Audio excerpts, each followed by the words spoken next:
Okay, you ready to rock and roll? Yes, Okay, I'm ready. okay. Georgie Moon is a Brighton-based singer-songwriter and comes from a small village in Hampshire. Georgie's first single, Vital Signs, was released in May 2023, along with a live video. Hello, Georgie, and thank you so much for joining me today on the Collie D Show.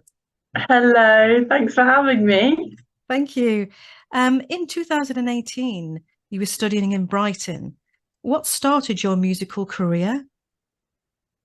I actually started doing musical theatre when I was in school, and I had a really lovely drama teacher who pushed me to go and study that at college. And I was really, really shy before then, and I hadn't studied music at all. And then I discovered BIM on my gap year, and I went with zero knowledge. I didn't even know how to use a mic stand.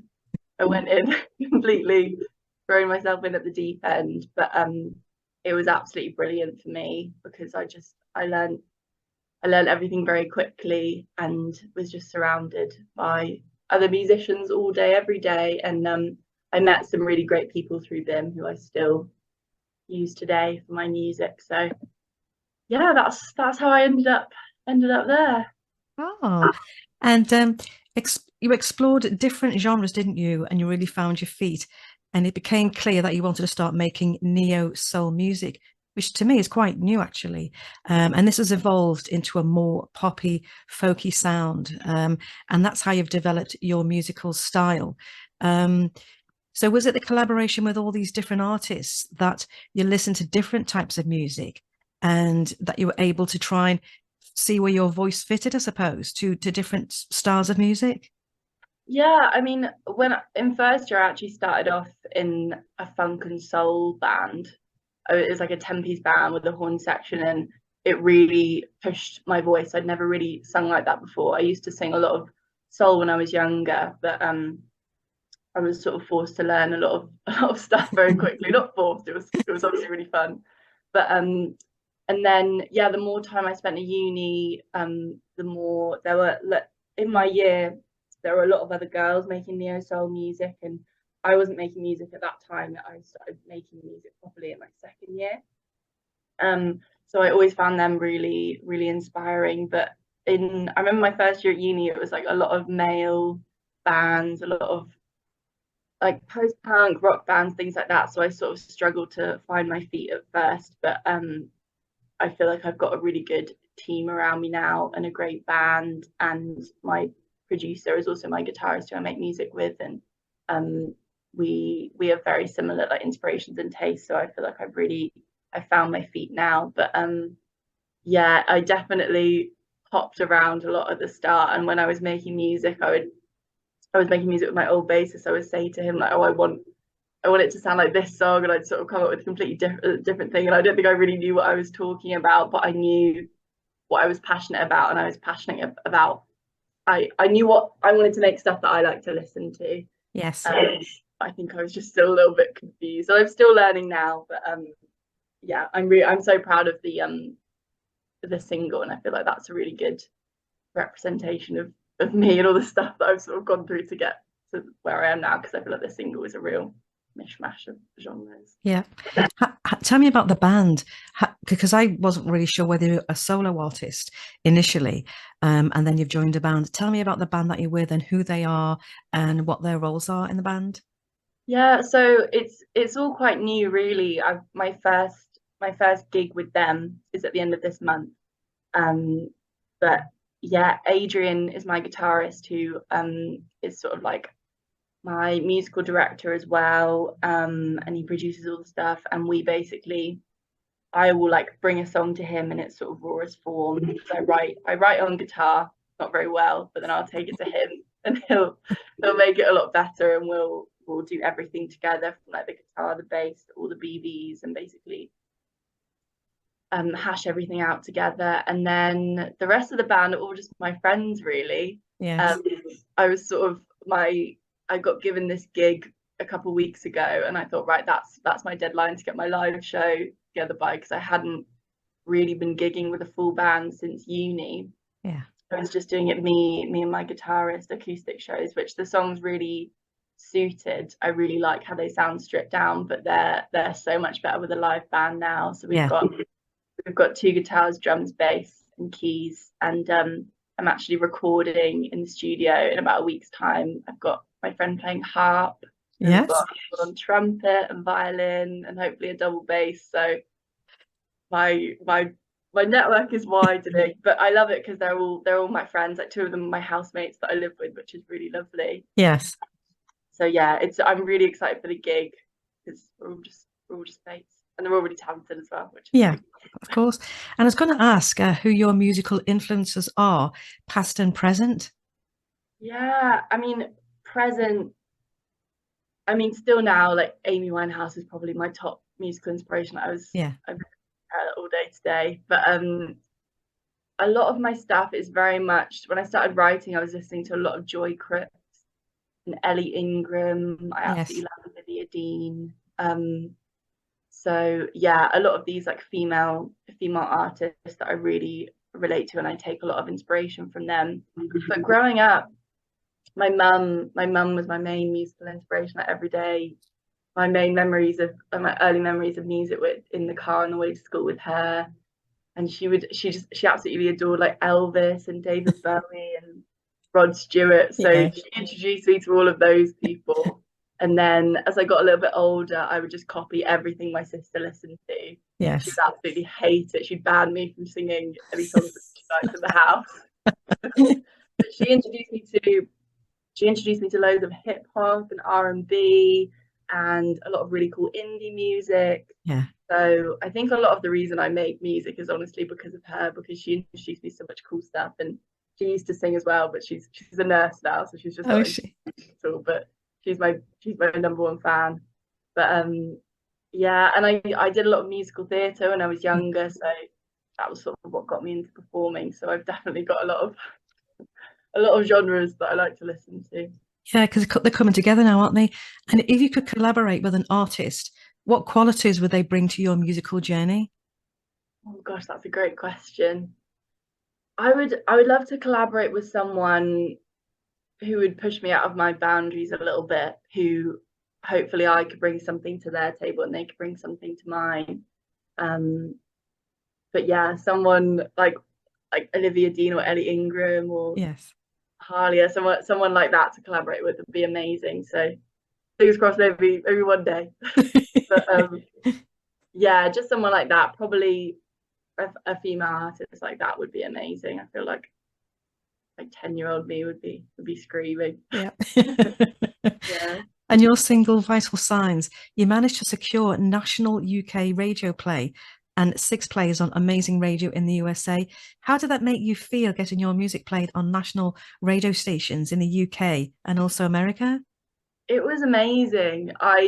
So that was the day of the release. And it was my friend's dad that played it, because I used to gig with her and her dad was her roadie, and so he always had my music. But that was lovely. It got played just as I finished work, and I stayed behind at work, and I was listening to it by myself, and then I started to tear up a bit, like hearing my music on the radio, and then I called my mum and she didn't pick up, so that brought me back down to earth very quickly. It's all about me. Yeah, it's still getting played on amazing radio. It gets played about 7 to 9 times a week. They still really like it. It's in this R&B soul playlist. There's this lovely DJ called Linton. He keeps playing it, and a couple of weeks ago I got a BBC introducing play. It's a great show that I listen to it all the time. Yeah, no, it's a great show. And I wasn't sure if they were going to play it because I submitted it so long ago, but Melita Dennett gave it a spin, which was really nice. And it's been crazy. I'm really proud of the song because I feel like it's doing well. Yeah. And how do you plan your day to incorporate your songwriting? Incorporate my songwriting. Well, I work. I actually work at a record label. So that's the best job ever, isn't it, really? Yeah, so it's pretty much music all day, every day, but I do set aside a day specifically for music. So yeah, I just sort of I usually quite like to write in the evenings. I'm a bit of a night owl. But yeah, it will just sort of happen when I'm feeling inspired. Like I just like to take myself away with my guitar, and usually I will then just take that to my guitarist, just in its like most basic form. But yeah, no, I'm inspired by a lot of things. I usually love to write after I come out of the cinema. That's usually when I'm Oh, feeling that's unusual. inspired. Yeah, because you just haven't been doing anything for 2 hours, and yeah, I'll put my headphones on, cycle home, and I feel like I'm in a movie, and then I'll probably go like write a song about something like that. So yeah, moments like that. But yeah. I was going to ask, what aspects of writing your own songs are important to you? Is it like the lyric style? Is it like the melody? What do you go for first when you think about, I'm going to start to write a new song? I usually have a hook going around my head, and then I will work out the chords around that. But I usually just press record on my phone and just start singing and playing, and then listen to it back very painfully of what what I come up with, and then pick out any good bits. But yeah, I try not to be too proud. I feel like it's really good to get as much opinion on your music as possible, because I don't want to, shut myself away and Yeah. maybe like trick myself into thinking that something's really good. I always try and get a lot of opinion, but at the same time, I feel like I've got a lot of confidence in what I write, and I always want it to be my most authentic self. Yeah. But at the same time, I also love writing things about that maybe haven't happened. Maybe something in a dream or something like that. But yeah, I like it to sound like a sort of personification of what's in my head. Yeah, because lyrics are quite important, aren't they? A lot of people listen to a lyric of a song, and sometimes you can sing a song for 20 so many years, but then all of a sudden you can listen to the lyrics and it has a different meaning. It has a different feeling as well.